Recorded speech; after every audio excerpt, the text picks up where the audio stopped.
آپ شاید لوکل بیٹھ کے اس کو دیکھ رہے ہیں نا, میں تو انٹرنیشنل پرسپیکٹو میں چیزوں کو دیکھتا ہوں کہ دنیا کی جو مایا ناز انٹیلیجنس اور سیکیورٹی ایجنسیز ہے وہ کہتی ہیں کہ جس طرح جعفر ایکسپریس کا واقعہ ہوا, جس مہارت سے اتنی 100 جانیں بچا کر لوگوں کو بازیاب کروایا گیا منیمل ڈیمیج کے ساتھ, یہ ہماری سیکیورٹی فورسز کر سکتی تھیں. اور بات یہ ہے کہ جب ہمارے سے 5 گنا بڑا دشمن مئی میں آپ کے سامنے آیا تھا نا, یہ لاہور میں ڈرون پھیر رہے تھے,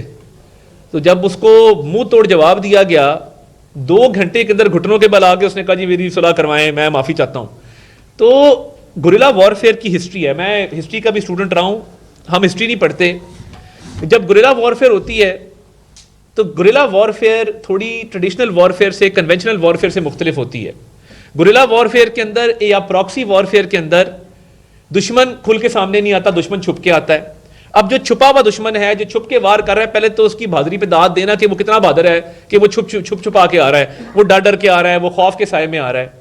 اب دیکھیے جہاں پہ سیف سٹی جیسے سسٹم ڈیولپ کیے گئے ہیں, سی ٹی ڈی جیسی فورسز کھڑی کی گئی ہیں, فورینسک لیب جیسے سسٹم بنائے گئے ہیں,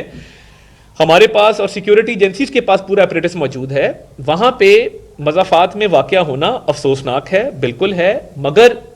یہ سیکیورٹی فیلئر ہے نہیں ہے. اور اس پہ ہمیں متحد ہو کے اس سوچ کا مقابلہ کرنا ہے کہ ہماری سیکیورٹی فورسز کے پاس تمام تر مہارت موجود ہے اور مقابلہ کر رہی ہیں اور کرتی رہیں گی. میں تھوڑی سی آپ کی یاد دہانی, میں سیاسی بات آج کرنا نہیں چاہتا تھا, مگر آپ کو یاد ہوگا کہ ایک آپریشن رد الفساد اور ضرب عضب اس ملک کے اندر ہوا تھا. آپ کو یہ بھی یاد ہوگا کہ خودکش دھماکے ختم ہو گئے تھے. آپ کو یہ بھی یاد ہوگا کہ کراچی کا امن بھی بحال ہو گیا تھا. پھر ایک حکومت آئی, میں کسی آج سیاسی بات کرنے کے ارادے سے نہیں آیا تھا, میں ایک ایسے ادارے میں موجود ہوں جہاں مجھے زیب نہیں دیتا, مگر اب آپ نے اس بات کو چھیڑا ہے تو میں صرف آپ کی تھوڑی سی یاد دہانی کراتا چلوں کہ کسی نے یہ کہا تھا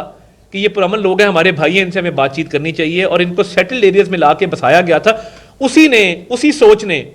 جو طالبان خان کی سوچ تھی, اسی سوچ کا آج خمیازہ بھگت رہے ہیں نا. ان کو تو ہم نے جو قرآن کا حکم تھا بے دخل کرو, ہاتھ پیر کاٹ دو, قتل کر دو, ہم نے تینوں چیزیں کی. ہم نے ان کو بے دخل بھی کیا, ہم نے ان کے ہاتھ پیر بھی کاٹے, ہم نے ان کو قتل بھی کیا اور ان کو نکالا اس علاقے سے اور خاتمہ کیا دہشت گردی کا. اب یہ جو دہشت گردی واپس آئی ہے اس کے پیچھے پی ٹی آئی ہے. ٹھیک ہے جی, سر یہ بڑی خوشائن بات ہے, سر یہ بڑی خوشائن بات ہے. حکومت بڑی کلیئر ہے کہ وہ ان کا کلا کما کر کے سانس دے گی. گزارش یہ ہے کہ 2 طرح کے بات اس وقت درپیش ہیں. ایک فوری طور پر سوشل میڈیا پہ ایک فائٹ شروع ہو جاتی ہے جو حکومت کو ہمیشہ اس کے نیگیٹو پروپیگنڈا جو ہے اس کو پروموٹ کرتی ہے. اس حوالے سے چلیں یہ تو نہیں پتا, اور ہمیں یہ بھی پتا ہے کہ پچھلے کچھ عرصے میں